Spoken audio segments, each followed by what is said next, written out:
When you care about current affairs, it's on the OShow. Welcome to the OShow, Canada's current affairs show with strong opinions. I'm your host, Laura Babcock. And the last time we had this guest on the pod, the clip actually ended up on the Meidas Touch. So we're very, very grateful for that. But more importantly, I'm very, very grateful for the guest because this is a man who inspired a nation.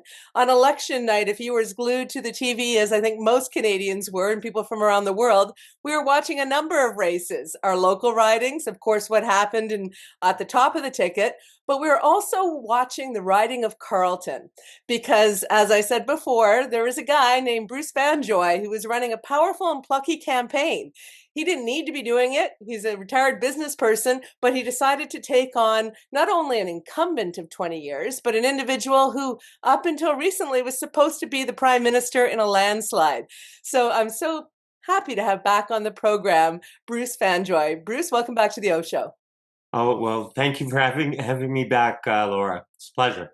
So tell me what it was like for you on election night, because I was sitting with a producer and we were watching, and I've done enough election night desks that I realized once I saw that vote margin come in a couple of times with new polls reporting, I thought, okay, I can go to bed because Bruce is going to get this thing. What was it like where you were? I was very much at peace throughout the evening, throughout the day. I spent election day traveling across the riding, meeting with volunteers and thanking them. People were in very good spirits. Of course, I didn't know how the night was going to turn out, but I knew, and I think everyone knew that we had run a very strong campaign. People were proud of what we had done, and we would accept what happened through the night. So it was I was quite relaxed. But it was a long night. Well, you know what? I've known a few politicians in my time, and relaxed is not usually how they describe a night of such consequence. Do you think that maybe that's because you're not a lifelong politician? This isn't your bread and butter. You were. Well, yeah, it might have been. I mean, I've been asked a lot about, when did I know that I had won, and what I tell people is that winning is a process. It's not a moment. And so we had worked the process for a long time. And on election day, it's in the hands of the voters, and I knew that was the case. But I will say that and we had to wait longer than most ridings to get our first result. But when the first result came in, one poll out of 266, so we have to keep that in context. But it was quite decisively in our favor, and that was a big moment because it told me that what we had done had landed. Yeah, that it broke through. And you were on one of the longest ballots in Canadian history. There was an organization, I guess, that wanted to have as many people run as possible. Mhm. Um, I see that as being democratic, you know what I mean? And I couldn't see that was advantageous to you or Polyv. You're both in the middle of that huge pack of candidates. How do you think that impacted anything? And do you have any thoughts about that and the desire some people have to do the same thing in any by-election that Polyv might be in going forward?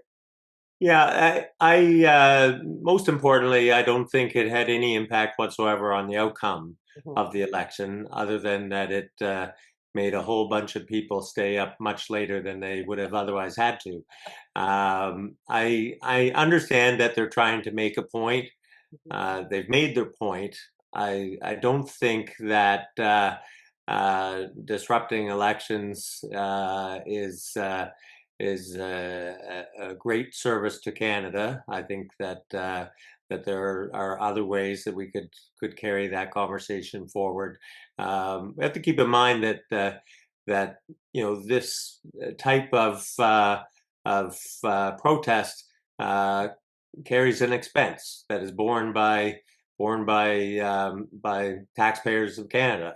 All the people that were making the election work in Carleton had to work overtime, and all of that extra paper and the volunteer time. This was not a cost-free exercise, and they've done it many times now.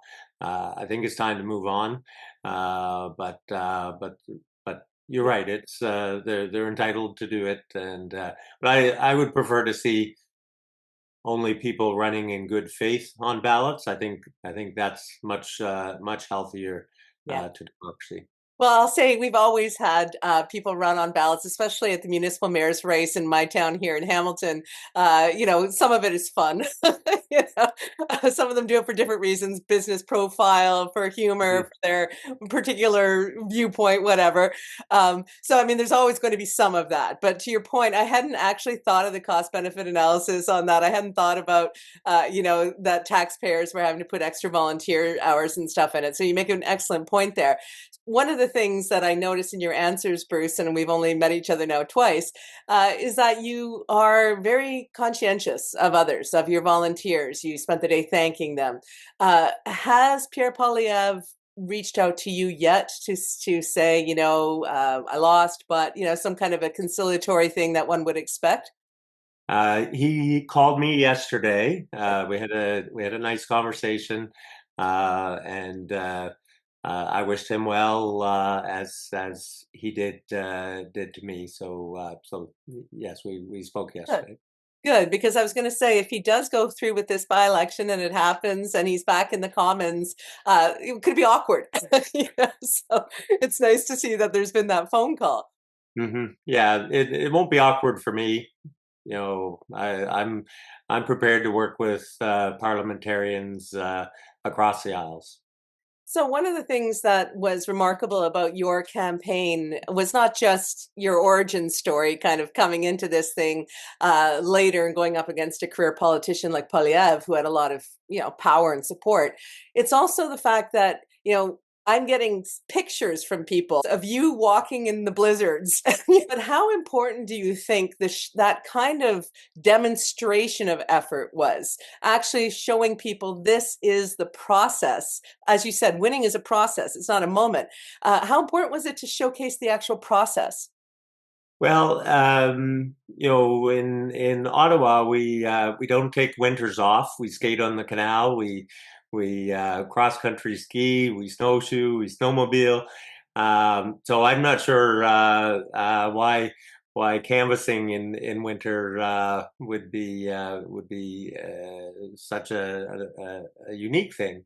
For me, I just felt that it was important to get out and to keep going. I felt that by the end of the campaign, I would probably feel that I wished there was more time, and more time is gained when you get out on days that otherwise someone might stay home in. It's just you dress for the weather, and it's not that difficult, and you certainly don't have to tell people that you're really committed if you're out canvassing in a blizzard.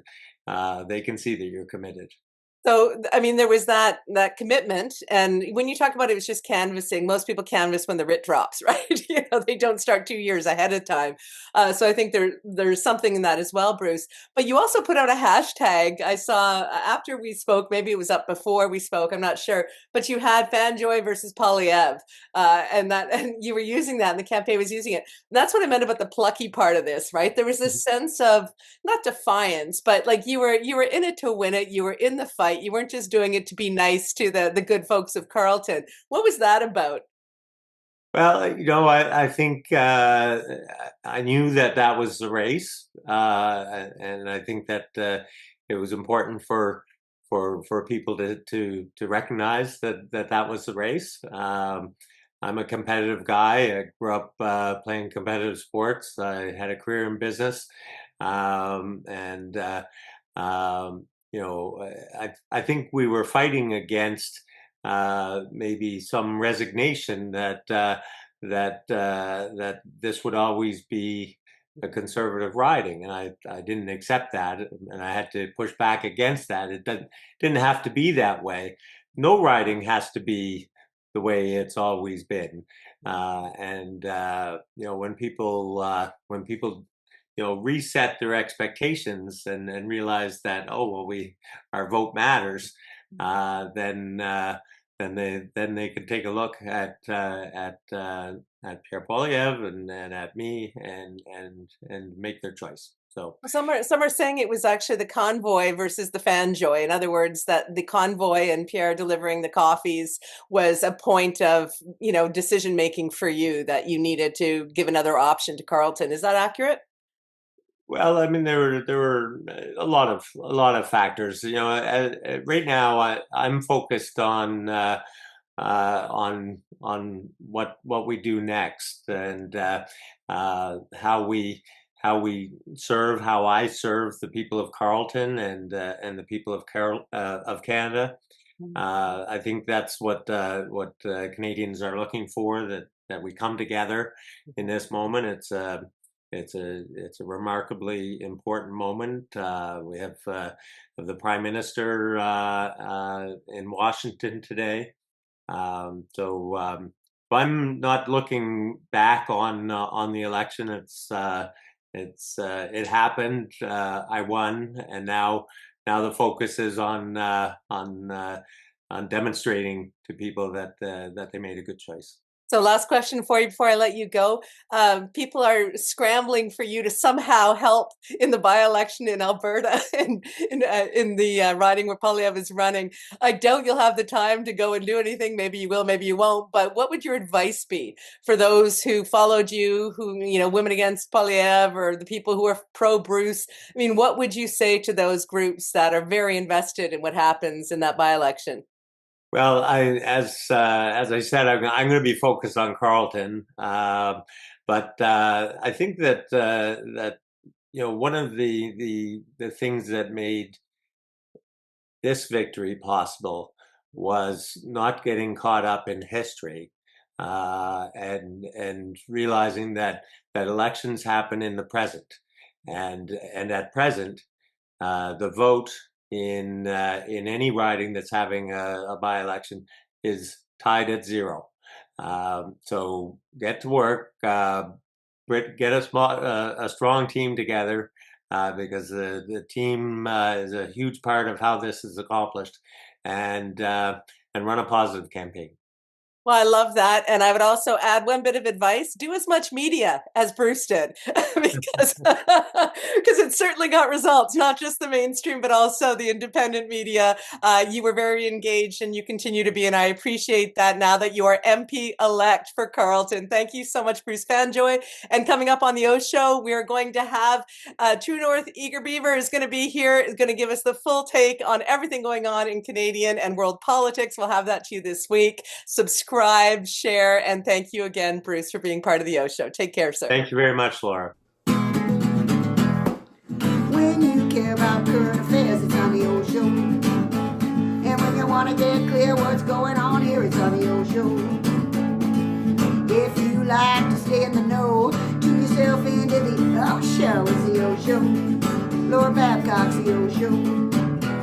And with a lot of great gas, she puts it to the test on the OShow. Yeah, there's no doubt they'll be calling them out on the OShow. You gotta stand for something or fall for it all. Canada, you hear the call of the OShow. It's a podcast, the OShow. Laura Babcock's the OShow. Stay informed with the OShow, OShow.